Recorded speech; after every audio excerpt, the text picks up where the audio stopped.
আসসালামু আলাইকুম। এটিএন বাংলা সংবাদে সবাইকে স্বাগত জানাচ্ছি। তামান্না মৌ। শুরুতেই বিআরবি কেবলস সংবাদ শিরোনাম। করোনা পরিস্থিতি ভালো না হলে খুলবে না শিক্ষা প্রতিষ্ঠান, বই উৎসবের উদ্বোধনীতে বললেন প্রধানমন্ত্রী। বিতরণ কাল থেকে।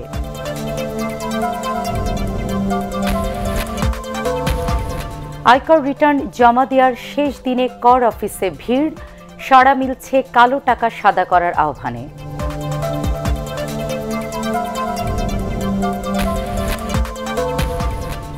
এক বছরে করোনায় বিশ্বে 18 লাখের বেশি মানুষের মৃত্যু, ভ্যাকসিন মিললেও নতুন স্ট্রেইন ভাইরাসের আতঙ্ক।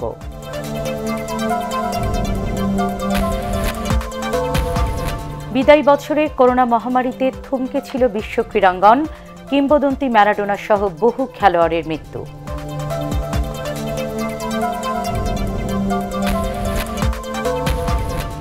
এবং করোনার মধ্যেই ইংরেজি নতুন বছরকে বরণ করতে প্রস্তুত বাংলাদেশ।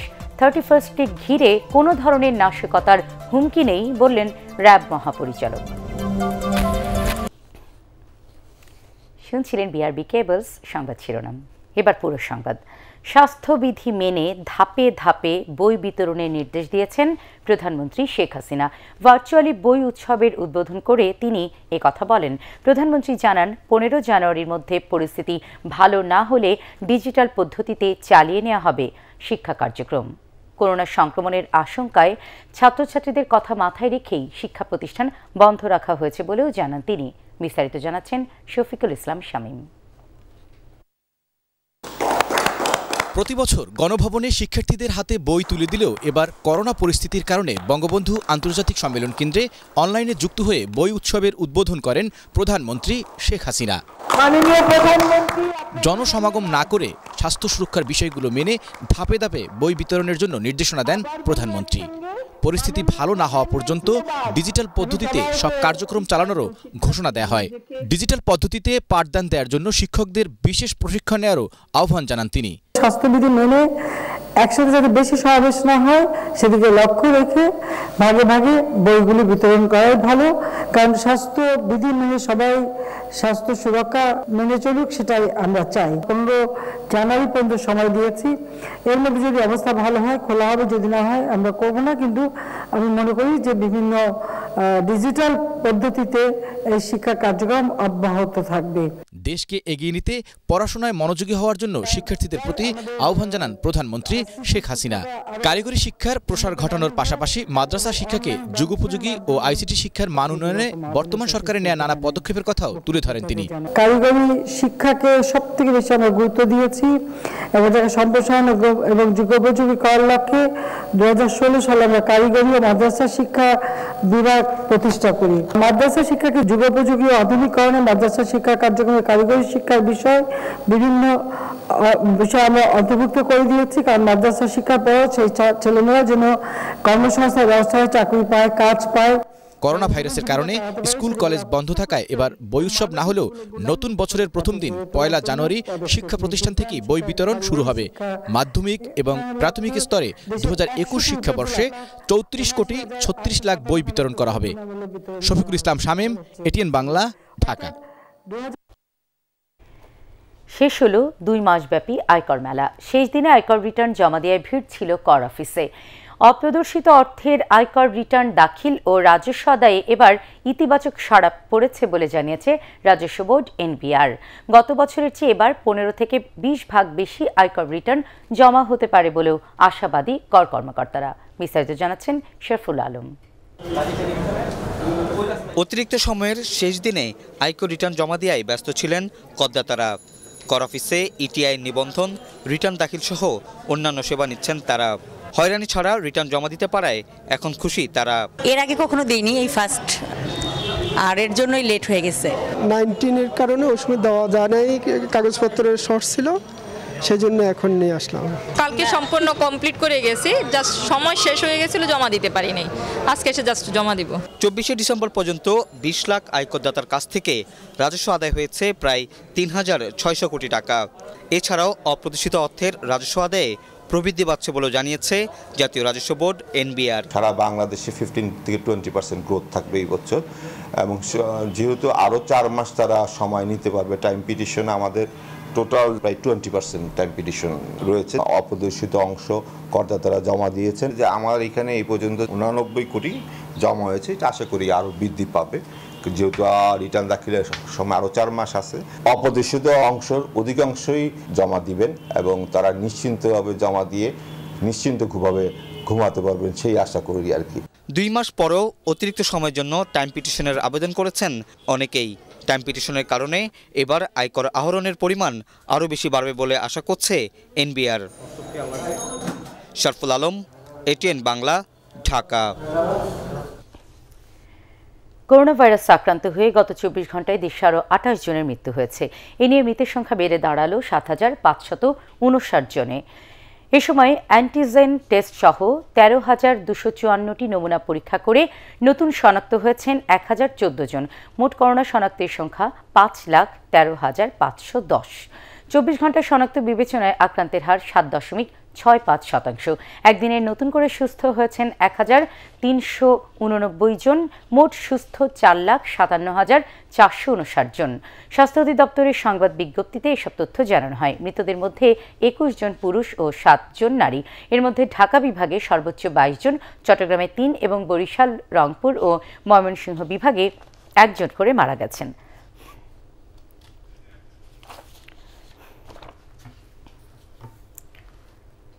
বিএনপির নেতিবাচক ও অতি ক্ষমতা কেন্দ্রিক রাজনীতি গণতন্ত্রকে এগিয়ে নেওয়ার পথে প্রধান বাধা বলে মন্তব্য করেছেন আওয়ামী লীগ সাধারণ সম্পাদক ওবায়দুল কাদের।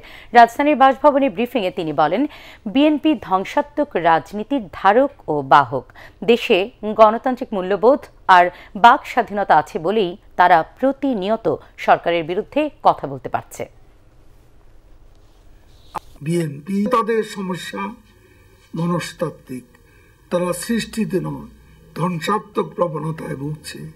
তাদের রাজনীতিতে সৃজনশীলতা নেই, আছে কর্মসূচি নামে জনগণের প্রাণ ও সম্পদ বিনষ্টের ধ্বংসাত্মক অপপ্রয়াস। জনগণ এখন আর সমালোচনার কাসুন্দি ঘাটা পছন্দ করে না। নেতিবাচক মনোভাব ছেড়ে বিএনপি আগামী বছর মানুষের জন্য রাজনীতি করবে বলে প্রত্যাশা করেছেন তথ্যমন্ত্রী ডক্টর হাসান মাহমুদ। সচিবালয়ে সাংবাদিকদের সাথে মতবিনিময়কালে তিনি এসব কথা বলেন। তিনি আরও বলেন, নানা ঘাত প্রতিঘাত চ্যালেঞ্জ মোকাবিলা করে সাফল্যের সাথে সরকার এবছরটি পার করেছে। এছাড়াও আওয়ামী লীগের অনুপ্রবেশকারীদের চিহ্নিত করে বহিষ্কার করার চ্যালেঞ্জ অব্যাহত থাকবে বলে জানান তথ্যমন্ত্রী। করোনাকালেও বাংলাদেশের মাথাপিছু আয় বৃদ্ধি পাওয়া এবং পদ্মা সেতুর উল্লেখযোগ্য অগ্রগতিকে 2020 সালের অর্জন হিসেবে মনে করেন তিনি। আশা করি যে আগামী বছর বিএনপি নেতিবাচক রাজনীতির ধারা থেকে বেরিয়ে এসে ইতিবাচক রাজনীতিতে ফিরে আসবেন, কিন্তু সেটি আসার সম্ভাবনা ক্ষীণ।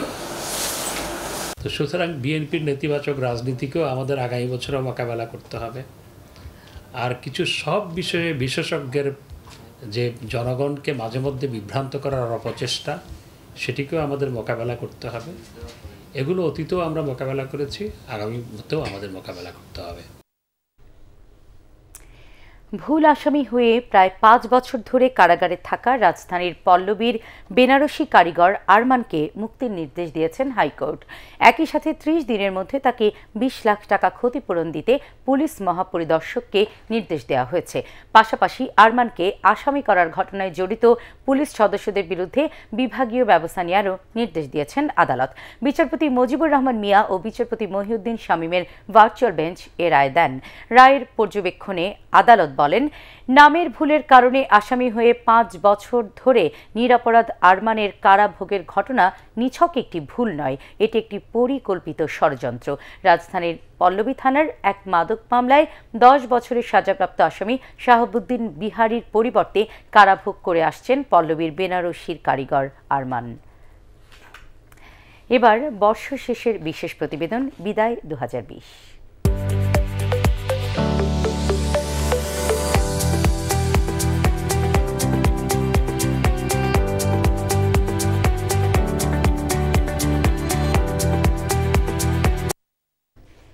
বিশ্ব ক্রীড়াঙ্গনে 2020 সাল হতে পারত ব্যস্ত একটি বছর, কিন্তু মহামারী করোনা ভাইরাস তা হতে দেয়নি।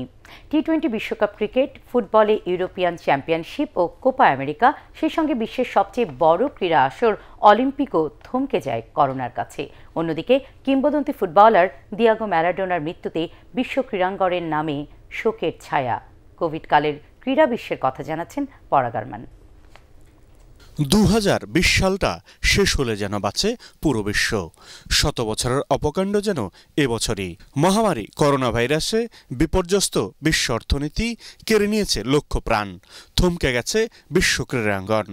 আনন্দ উদযাপন তো নয়, উল্টো পৃথিবী জুড়েই শোকের মাতম।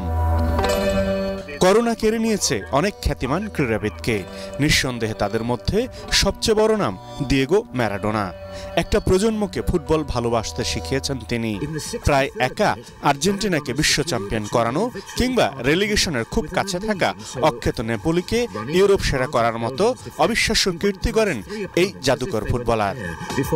কিন্তু বিশ্বের সকল ক্রীড়ামোদীকে কাঁদিয়ে 25 নভেম্বর কার্ডিয়াক অ্যারেস্টে না ফেরার দেশে পাড়ি জমান 1986 সালে আর্জেন্টিনার বিশ্বকাপ জয়ের নায়ক কিংবদন্তি ফুটবলার দিয়েগো ম্যারাডোনা।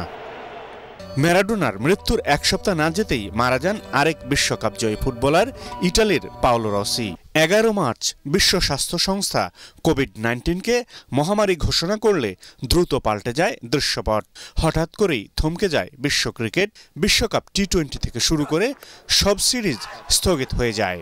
তবে জৈব সুরক্ষা বলয়ে 117 দিন পর ইংল্যান্ড ওয়েস্ট ইন্ডিজের মধ্যকার সিরিজ দিয়ে আবারও মাঠে গড়ায় ক্রিকেট। হতাশার বছরে বাংলাদেশের জন্য সুখবর হয়ে আসে নিষেধাজ্ঞা শেষে বিশ্বের অন্যতম সেরা অলরাউন্ডার সাকিব আল হাসানের দলে ফেরা। তাছাড়া করোনায় বিপর্যস্ত ক্রীড়াঙ্গন প্রতিকূল স্রোতে ঘুরে দাঁড়ানোর ইতিবাচক প্রত্যয় জাগায়। চলতি বছর আকর্ষণের মূলেই ছিল ফুটবল। জুন জুলাই মাঠে গড়ানোর কথা ছিল ইউরোপিয়ান চ্যাম্পিয়নশিপ ও কোপা আমেরিকা। তবে সম্ভব হয়নি এর আয়োজন।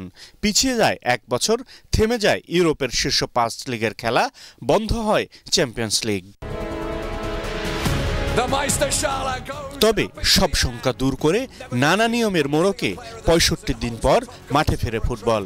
বুন্দেশলিগায় টানা 8ম শিরোপা জেতে বায়ার্ন মিউনিক, লা লিগা পুনরুদ্ধার করে রিয়াল মাদ্রিদ, ইংলিশ লিগ জিতে 3 দশকের লালিত স্বপ্ন পূরণ করে লিভারপুল, আর পিএসজিকে হারিয়ে বায়ার্ন জেতে চ্যাম্পিয়ন্স লিগ। এরই মাঝে নেপালের সাথে 2 ম্যাচের সিরিজ 1-0 জেতে আন্তর্জাতিক ফুটবলে ফেরে বাংলাদেশ। তবে বিশ্বকাপ বাছাইয়ে কাতারের কাছে বড় পরাজয় মানতে হয় জামাল ভুঁইয়াদের। সব মিলিয়ে 2020 ক্রীড়াঙ্গনে একটি হতাশার বছর। ক্লাব ফুটবলেই ক্ষতি $1400 কোটি। আশার কথা, করোনা ভাইরাসের সংক্রমণের আশঙ্কা থাকলেও কোথাও কোথাও মাঠে ফিরতে শুরু করেছে দর্শক। নতুন বছরে পুরনো রূপে ফেরার নান্দনিক অভিযান কিংবা স্বস্তি এখানেই। পরাগারমান, এটিএন বাংলা। নানা সংকট, বিপর্যয় ও আশা নিরাশার দোলাচলে শেষ হল আলোচিত 2020। আর অল্প সময়ের অপেক্ষা নতুন বছরের। করোনার কারণে এবছরের বেশিরভাগ সময়ই কেটেছে আতঙ্ক আর অনিশ্চয়তায়। শিক্ষা, ব্যবসা বাণিজ্য, সাংস্কৃতিক কিংবা রাজনৈতিক সব অঙ্গনেই ছিল অচল অবস্থা। এরপরেও থেমে থাকেনি বাংলাদেশ। সফল হয়েছে পদ্মা সেতুর মতো বড় চ্যালেঞ্জ। খাদ্য সংকট মোকাবিলার পাশাপাশি বন্যা বা আমপানের মতো প্রাকৃতিক দুর্যোগও লড়েছে সমান তালে। এসব প্রতিবন্ধকতা কাটিয়ে উজ্জ্বল আর সম্ভাবনাময় হবে নতুন বছরটি, এ প্রত্যাশায় নতুন বছর বরণে বিশ্বের বিভিন্ন দেশের মতোই প্রস্তুত বাঙালিরাও। দর্শক, শাহবাগে রয়েছেন আমাদের রিপোর্টার আপিল মাহমুদ। আমরা এখন সরাসরি চলে যাচ্ছি তার কাছে। আপিল, নতুন বছরের প্রস্তুতি সম্পর্কে আপনার কাছ থেকে জানতে চাচ্ছি।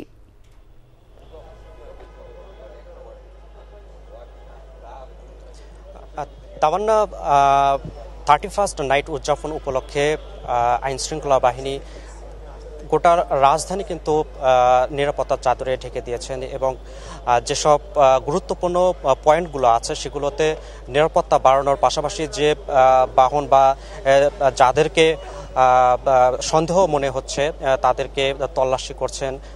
পাশাপাশি ডিএমপি থেকে যে নির্দেশনাগুলো দেয়া হয়েছে সেগুলো যেন সঠিকভাবে নগরবাসী মানেন সেই দিকগুলো লক্ষ্য রাখা হচ্ছে এবং কিছু কিছু এরিয়াতে কিন্তু সময় নির্ধারণ করে দেয়া হয়েছে এবং সেই এলাকাগুলোতে প্রবেশের ক্ষেত্রেও কিন্তু কড়াকড়ি আরোপ করা হয়েছে এবং যেমন ঢাকা বিশ্ববিদ্যালয় কিংবা এর আশপাশে যে এলাকাগুলোতে যেটি করা হয়েছে যে ঢাকা বিশ্ববিদ্যালয় এলাকায় প্রবেশ করতে হলে যারা শিক্ষক আছেন কিংবা বিশ্ববিদ্যালয়ের কর্মচারী যারা আছেন তারা নির্দিষ্ট যে পরিচয়পত্র আছে সেটি দেখিয়ে তারা কিন্তু প্রবেশ করতে পারছেন, কিন্তু যারা শিক্ষার্থী তারা কিন্তু প্রবেশ করতে পারছেন না, কারণ আবাসিক হলগুলো বন্ধ আছে। পাশাপাশি যারা প্রবেশ করছেন তাদের কিন্তু তল্লাশি করে নিশ্চিত হয়ে কিন্তু তাদেরকে ভিতরে প্রবেশ করতে দেওয়া হচ্ছে। তবে এখানে আমি একজন পুলিশের ঊর্ধ্বতন কর্মকর্তা আছে তার কাছে একটু জানতে চাবো আসলে এখানকার নিরাপত্তা ব্যবস্থা কি এবং কি ধরনের ব্যবস্থা গ্রহণ করেছেন আপনারা। আপনারা সবাই জানেন যে কোভিড-19 প্যান্ডেমিকের কারণে সার্বিক পরিস্থিতি বিবেচনায় নিয়ে আমাদের মাননীয় পুলিশ কমিশনার মহোদয় উনি পুরো ঢাকা মহানগরীতে ওপেন এয়ার প্রোগ্রাম, ছাদের উপরে প্রোগ্রাম বা আতশবাজি বা বড় ধরনের গ্যাদারিং সবকিছু নিষিদ্ধ করেছেন এবং বিশ্ববিদ্যালয় কর্তৃপক্ষের সঙ্গে আলোচনা সাপেক্ষে যারা শুধুমাত্র বিশ্ববিদ্যালয়ের ভিতরে অবস্থান করছেন, যেহেতু এখন হল বন্ধ, বিশ্ববিদ্যালয়ে যারা আবাসিক হিসেবে থাকেন বর্তমানে অবস্থান করছেন তারা বিশ্ববিদ্যালয়ের স্টিকার বা অনুমতিপত্র বা আইডি কার্ড দেখানো সাপেক্ষে শুধুমাত্র বিশ্ববিদ্যালয়ে প্রবেশ করতে পারছেন। আর সন্ধ্যা 6টা থেকে ভোর 5টা পর্যন্ত বিশ্ববিদ্যালয়ের প্রবেশ এবং বহির্গমনের ক্ষেত্রে এ ধরনের চেকপোস্ট কার্যকরী থাকবে। ধন্যবাদ। তামান্না, আপনি যেটি শুনছিলেন আসলে নিরাপত্তার ক্ষেত্রে কি ব্যবস্থা গ্রহণ করা হয়েছে, পাশাপাশি ডিএমপি থেকে যে ব্যবস্থাগুলো গ্রহণ করা হয়েছে যে ওপেন স্পেসে যে অনুষ্ঠানগুলো করা হবে না সেগুলো যেন সঠিকভাবে মানেন সেজন্য আইন শৃঙ্খলা বাহিনী কঠোর অবস্থানে আছেন। তামান্না। আপিল, আপনাকে ধন্যবাদ। দর্শক, রাজধানীর হাতিরঝিল থেকে বর্ষবরণের প্রস্তুতির খবর জানাচ্ছিলেন আমাদের রিপোর্টার আপেল মাহমুদ। এদিকে 31কে ঘিরে কোনো ধরনের নাশকতার হুমকি নেই বলে জানিয়েছেন র্যাব মহাপরিচালক চৌধুরী আবদুল্লাহ আল মামুন। রাজধানীর হাতিরঝিলে 31-এর নিরাপত্তা ব্যবস্থা পরিদর্শন করে সাংবাদিকদের তিনি এসব কথা বলেন। দেশজুড়ে জঙ্গিবাদ এবং বোমা হামলার কোনো হুমকি নেই উল্লেখ করে তিনি আরও বলেন, যে কোনো পরিস্থিতি মোকাবেলায় সতর্ক অবস্থানে রয়েছে র্যাব। সব ধরনের ঝুঁকি বিবেচনা করে নিরাপত্তা ব্যবস্থা জোরদার করা হয়েছে বলেও জানান র্যাব মহাপরিচালক। ত্যাগী নেতাকর্মীরাই আওয়ামী লীগে স্থান পাবে, অনুপ্রবেশকারীদের কোনো স্থান হবে না বলে জানিয়েছেন গাজীপুর মহানগর আওয়ামী লীগ সাধারণ সম্পাদক ও city mayor advocate Jahangir Alam. দুপুরে গাজীপুর মহানগর আওয়ামী লীগের নতুন কমিটির নেতৃবৃন্দের সাথে শুভেচ্ছা বিনিময় ও মিলন মেলায় একথা বলেন তিনি। মেয়র জাহাঙ্গীর বলেন, বঙ্গবন্ধুর গড়া এই সংগঠনে যারা শৃঙ্খলা মেনে চলবেন তারাই দলে থাকবেন। খুনি মোস্তাকের ভূমিকায় যারা অবতীর্ণ হবেন তাদের কোনো স্থান নেই আওয়ামী লীগে। মহানগর আওয়ামী লীগের সভাপতি অ্যাডভোকেট আজমতুল্লাহ খান এ সময় অন্যান্যের মধ্যে বক্তব্য রাখেন। মহানগরের 57টি ওয়ার্ডের নতুন কমিটির নেতৃবৃন্দ এই মিলন মেলায় অংশ নেন।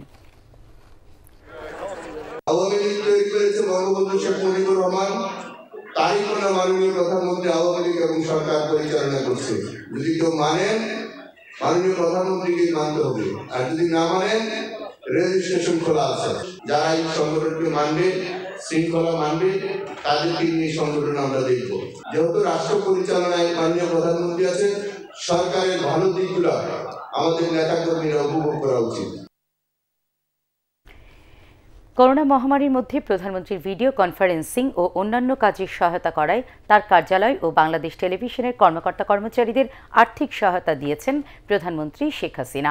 প্রধানমন্ত্রীর কার্যালয়ে তার মুখ্য সচিব ডক্টর আহমদ কায়কাউস 17 জন কর্মকর্তা কর্মচারীর হাতে প্রধানমন্ত্রীর ত্রাণ ও কল্যাণ তহবিলের আর্থিক অনুদানের চেক হস্তান্তর করেন।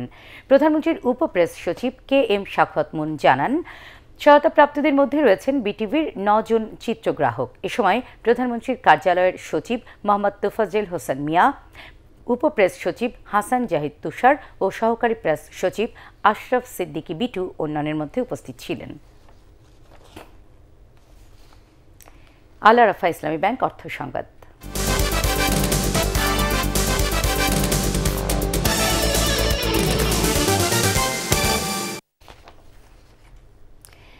অবশেষে কার্যকর হতে চলেছে ব্রেক্সিট চুক্তি। বুধবার যুক্তরাজ্যের পার্লামেন্টে বিপুল ভোটে পাশ হওয়ায় আইনে পরিণত হয় বহুল আলোচিত এই চুক্তিটি।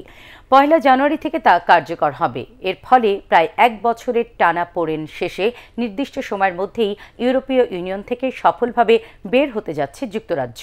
ব্রিটিশ প্রধানমন্ত্রী বরিস জনসন বলেছেন, ব্রেক্সিট চুক্তি পাশ হওয়ায় এখন থেকে যুক্তরাজ্যের উন্নতির চাবিকাঠি নিজেদের হাতেই থাকবে। 25 ডিসেম্বর বড়দিনের ছুটির মধ্যেই ব্রেক্সিট চুক্তি সম্পন্ন হয়। ইউরোপীয় ইউনিয়ন থেকে বেরিয়ে যেতে 2016 সালে যুক্তরাজ্যের জনগণ ভোট দেয়। মেল ভিটা আন্তর্জাতিক সংবাদ।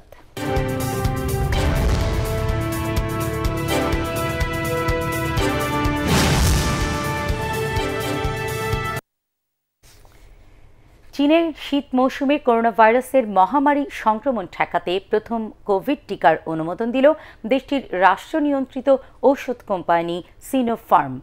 তাদের অনুমতি নিয়ে এই টিকা উৎপাদন ও বাজারজাত করবে বেইজিং বায়োলজিক্যাল প্রোডাক্ট ইনস্টিটিউট। তবে এই টিকার কার্যকারিতা নিয়ে এখনও কোনো তথ্য প্রকাশ করেনি চীন। বার্তা সংস্থা রয়টার্সের খবরে বলা হয়েছে, এই টিকা করোনা ভাইরাস প্রতিরোধে 79.34% কার্যকর। বৃহস্পতিবার চীনের ন্যাশনাল মেডিকেল প্রোডাক্টস অ্যাডমিনিস্ট্রেশন এই টিকাটির অনুমোদন দেয়। নতুন বছরকে স্বাগত জানাতে এটিএন বাংলা রাজধানীর বিএফডিসির নিজস্ব স্টুডিওতে আয়োজন করেছে বিশেষ অনুষ্ঠান। রাত 10টার সংবাদ শেষে অনুষ্ঠানটি সরাসরি সম্প্রচার করবে দেশের সর্বপ্রথম satellite channel ATN Bangla. ATN বাংলার বিএফডিসি স্টুডিওতে চলছে বিশেষ আয়োজনের শেষ মুহূর্তের প্রস্তুতি। সঙ্গীত পরিবেশন করবেন বাপ্পা মজুমদার ও তার ব্যান্ড দলছুট। করোনা মহামারীর কারণে টেলিভিশনের পর্দাতেই সীমাবদ্ধ এবারের আয়োজন। বর্ষবরণের এই বিশেষ আয়োজন দেখতে চোখ রাখুন এটিএন বাংলার পর্দায়। অগ্রিম নতুন বছরের শুভেচ্ছা। আমি বাপ্পা মজুমদার। আজকের 10টা সংবাদের পরে আমরা দলছুট থাকছি এটিএন বাংলার পর্দায়। আমাদের নতুন বছর উদযাপন উপলক্ষে আমাদের আজকের এই আয়োজন। আপনাদের সবাইকে আমাদের আজকের এই মিউজিক লাউঞ্জ আয়োজনটি দেখার আমন্ত্রণ জানাচ্ছি। সন্ধানী লাইফ ইন্স্যুরেন্স কোম্পানি লিমিটেড বাণিজ্য সংবাদ।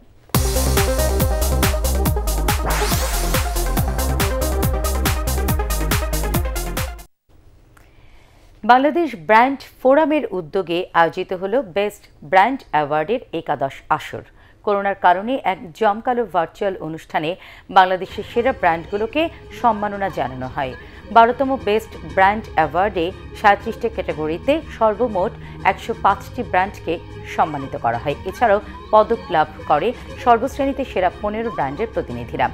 এই 15টি ব্র্যান্ডের মধ্যে প্রথম, দ্বিতীয় ও তৃতীয় স্থান লাভ করে বিকাশ, ক্লোজ আপ এবং ইস্পাহানি। এআইইউবি, নিয়েলসেন বাংলাদেশের অংশীদারিত্বে এবং ডেইলি স্টারের পৃষ্ঠপোষকতায় আয়োজিত হয় এবারের আসর। এ সময় বাংলাদেশ ব্র্যান্ড ফোরামের পরিচালক নাজিয়া আন্দালি প্রিমা, নিয়েলসেন সাউথ এশিয়ার কাস্টমাইজড ইন্টেলিজেন্স প্রশান্ত কল্লেরি অন্যান্যের মধ্যে উপস্থিত ছিলেন। পার্টিক্স খেলার খবর।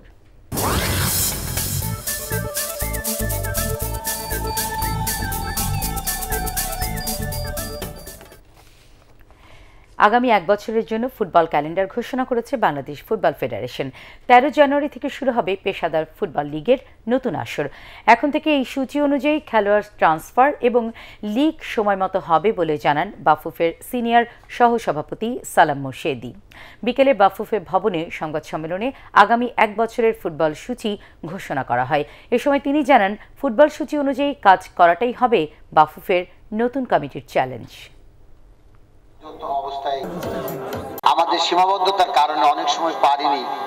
আমরা চেষ্টা করব এখন থেকে পেশাদার লিগের আন্ডারে যে খেলাগুলো হয় বা চ্যাম্পিয়নশিপ লিগের আন্ডারে যে খেলাগুলো হয় বা টুর্নামেন্টগুলো, সেইগুলো নিয়মিত করা এবং যে মৌসুম ঘোষণা করব সেই মৌসুম অনুযায়ী শেষ করা, এটাই হবে আমাদের সবচেয়ে বড় চ্যালেঞ্জ। 8 দল নিয়ে 7 জানুয়ারি থেকে ঢাকায় শুরু হচ্ছে দ্বিতীয় জাতীয় নারী পেসা পালো চ্যাম্পিয়নশিপ। দুপুরে বঙ্গবন্ধু জাতীয় স্টেডিয়ামে এক সংবাদ সম্মেলনে প্রতিযোগিতার বিভিন্ন দিক তুলে ধরেন পেসাপালো অ্যাসোসিয়েশনের সাধারণ সম্পাদক তালহা জুবায়ের। তিনি জানান, গ্রুপ পর্ব শেষে 4টি দল সেমিফাইনালে উঠবে। আগামী 9 জানুয়ারি প্রতিযোগিতার ফাইনাল। সংবাদ সম্মেলনে উপস্থিত ছিলেন পৃষ্ঠপোষক প্রতিষ্ঠান ওয়ালটনের নির্বাহী পরিচালক ইকবাল বিন আনোয়ার, প্রতিযোগিতা মিডিয়া পার্টনার এটিএন বাংলা।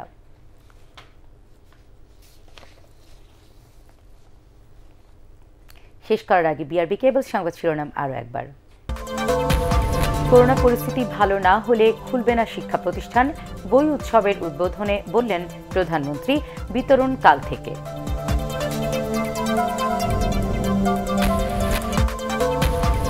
আয়কর রিটার্ন জমা দেওয়ার শেষ দিনে কর অফিসে ভিড়, সাড়া মিলছে কালো টাকা সাদা করার আহ্বানে।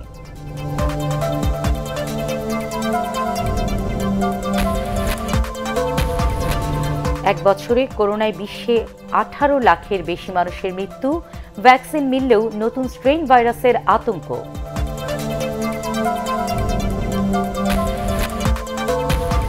বিদায়ী বছরে করোনা মহামারীতে থমকে ছিল বিশ্ব ক্রীড়াঙ্গন, কিংবদন্তি ম্যারাডোনা সহ বহু খেলোয়াড়ের মৃত্যু।